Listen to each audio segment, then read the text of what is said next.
What is going on, guys? Today we have got another OP starter squad for you, and we're going to go with the Bundesliga. We have two more after this. We have the Serie A and we also have Ligue 1. So we're going to go through them obviously tomorrow and the day after, and hopefully EA will have released anything by then. So just something to help us. Obviously, we're around about 18 days left as of recording this. I think we're on the 1st of September today. So the 19th is when you can actually play the 10 hours. And then the 24th, I believe, is the pre-order. And then the 27th is the actual day that anybody can play regardless of what you've actually purchased. So we're getting there. We are getting there slowly but surely. But we are eventually going to get to them 18 days just so we can get the 10 hours, and I will be on holiday on the 19th, so I won't have anything for the very first day. But the 20th, obviously everyone has 10 hours, and it'll be a Saturday, or no, it'll be a Friday, so I'll absolutely smash it going into that day. But less of that, we have the Bundesliga today.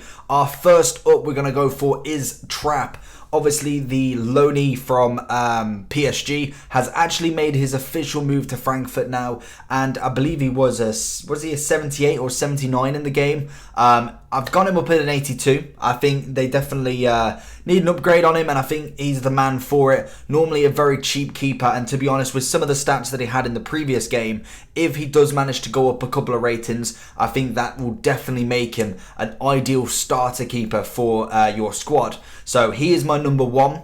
Going into the right back position, and I think it's one of a few fan favourites when it comes to the end of FIFA 19. I think a lot of people didn't really know this guy until Team of the Season actually happened. And Da Costa is obviously going to be my number two. I think he's going to be a cheap right back anyway because he's going to be a low rated. There's no way he's going to bump up to an 84, 85. Again, another Frankfurt player. But I think an 81 justifies him. I think he was a 78 on a normal card last year. So hopefully he does get that nice upgrade above 80. And I think will be a fantastic starter right back until we see some informs. Obviously, they will have Kimmich going from the start. But Da Costa will definitely be my starting lineup. Then we move over to the centre-backs. So we've got a Kanji in the first one, and I think he's due a good upgrade. Dortmund had, I think, a relatively decent season last year. They always normally come second. I don't know actually where they did finish officially, but I know they were having a good season throughout. So hopefully this guy again gets another upgrade. Again, another one that was 78, 79 last year. So if he does manage to get up to an 81, that'll be absolutely fantastic. And again, another very cheap alternative for a centre-back to start the team. That then links me on to a counterpart, which is Mukalele, I want to say. Kind of hazard a guess. If my pronunciation's a bit wrong, just let me know. The French centre-back from RP Lizpig, I want to say, or something like that. Lizpig. I may butcher a lot of these names, so just bear with me with that. But again, another very cheap alternative. It would have been Akanji's partner, but I know he's moved to PSG, I believe, or Monaco, either or. So obviously he's off the books from the Dortmund side of it. But again, this card looks like it'll offer quite a bit for a very cheap price. These cards have got to be anywhere between 1 to 2k at the very start, and I can imagine they're going to be packed left, right and centre throughout the first few days. Then we move on to the left back, the newly transferred from not Schalke, Hoffenheim, I want to say, to Dortmund. Schulze was always one of them ones that kind of rivaled Schmelzer, if I'm saying that right, in the left back kind of best position until Alaba obviously joined in for Bayern Munich. But another very fantastic left back, which will get the super link to Akanji as well. So that's really good being in the same team. Very good left back regardless, very cheap alternative. I quite like him. Then we move on to another Dortmund player. The cheap alternatives come from Dortmund pretty much. Delaney, 82 rated centre mid. I think I've kind of put that up. I think I've put that at 1 or 2 ratings. I want to say 3 ratings, but I know he's had a good season. He managed to get himself 3 or 4 informs last year as well. So we're hoping that he does get a very vital boost to kind of help this squad out. An 82 rated of him, very balanced, very good CM, so that would be very nice. And again, like I say, it's a 4-3-3 as normal, but I think that will definitely be a very nice transfer for your starting team. Then we move on to the second centre mid, which is going to be Ruddy from Schalke. Again, not the most overpowered CM, but a very nice kind of central midfield starter CM. You'd probably play him more as a kind of defensive-ish midfielder. He's not very defensively, but he's more defensively than attacking. So that's where personally I would play him. But again, a very nice cheap alternative for them. Obviously, Witsel would be a very nice add to your team straight away. And then finally we have Sabitzer, which is going to be more of our attacking midfielder going into this.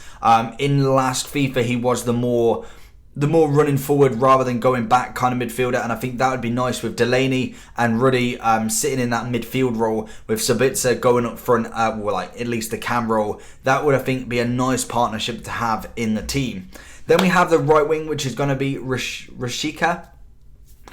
Again, I don't know if I'm butchering him, but I think he's due a good upgrade as well. I know he has had a couple of special cards, and I think he bagged a few goals, I want to say. I don't think he's had much, but he already was only a 78, 79, so I may have put him up a little bit, maybe more realistic at an 80 if anything. But again, a very cheap alternative, very quick, very good on the ball, nice dribbling. I think he's going to be a very nice, cheap beast to get into your starting lineup.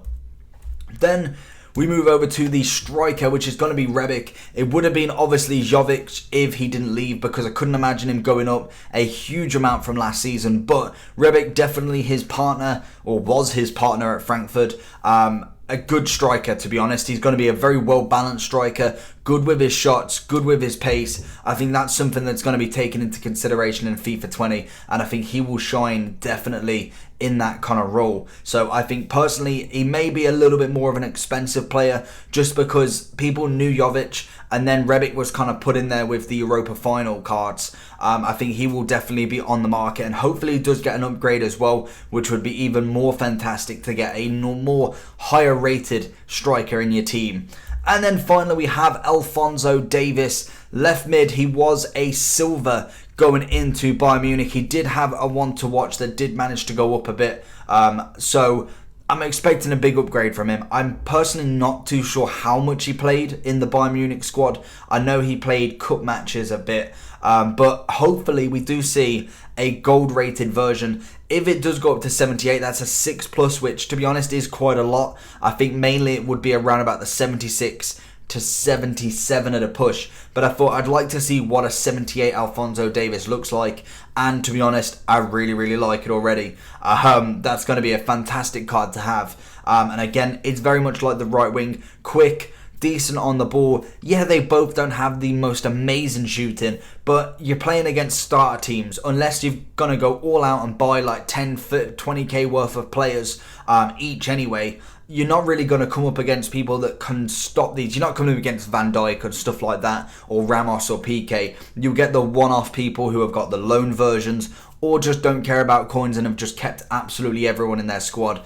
So for me, it's all about basically just getting a solid team together, as many golds in as possible. You don't want to have any silvers. Get as many golds in and then look at upgrading. If you've got your gold starter team and you're quite happy with it, make another starter team or go like that. Do something different with it. Personally, I would always wait if you're not buying points. If you're not buying points in the game throughout the whole game, personally, I would stick with a starter team until things start to drop. Normally, it doesn't take very long for people to start buying points. Normally, buy after either the first week or kind of maybe like the release date. I think everyone will have all of the big players already. I think there's loads of people already getting millions worth of FIFA points. So I think the market is going to be absolutely flooded this year. And I think this year especially, a lot of people are hyped for it. So I think there is going to be a very quick market drop in these 83 pluses. These more sought after players, really. Like you look at the Fabinhos and the Salas and all that, they're going to be high for quite a while. I think the mix between the 83s and say the 86s, I think will start to drop quickly. But I think the higher rated players like your Messis, your elite players basically, I think they will actually stay up quite a lot for a long period of time. I think because a lot of people, if they do pack them, they'll either sell them straight away and someone will buy them, or they'll just hang on to them because why not? If you've already got a Messi in your team, do you want to sell him and give him to someone else when you could just already play with him against people with starter teams like this? Because let's face it, if you come up against a Messi or Ronaldo, no matter who you have, if you've got a starter team, they more than likely won't be able to handle him. It will then come down to skill basis, and to be honest, Ronaldo just rips it up anyway, and so does Messi, so you're not going to be able to stop them regardless. But I'm excited. I think this team will definitely do well. Personally, it's not my favourite team from the OP squads, from the starter squads. I think at the minute I'm liking the La Liga squad just because it's probably the most cheapest and probably the most desirable. But I think the Ligue 1 squad looks okay, but the Serie A squad as well looks very, very nice with a few added extras. I think that's going to be a very, very nice squad to get. So hopefully you enjoyed this video. If you did, make sure you smash that like button down below. We have got not very long to go. We are absolutely grinding our way for it. But apart from that, hopefully you do enjoy the content and make sure you subscribe because FIFA 20 is going to come and it's going to be hit hard. So apart from that, make sure you enjoy.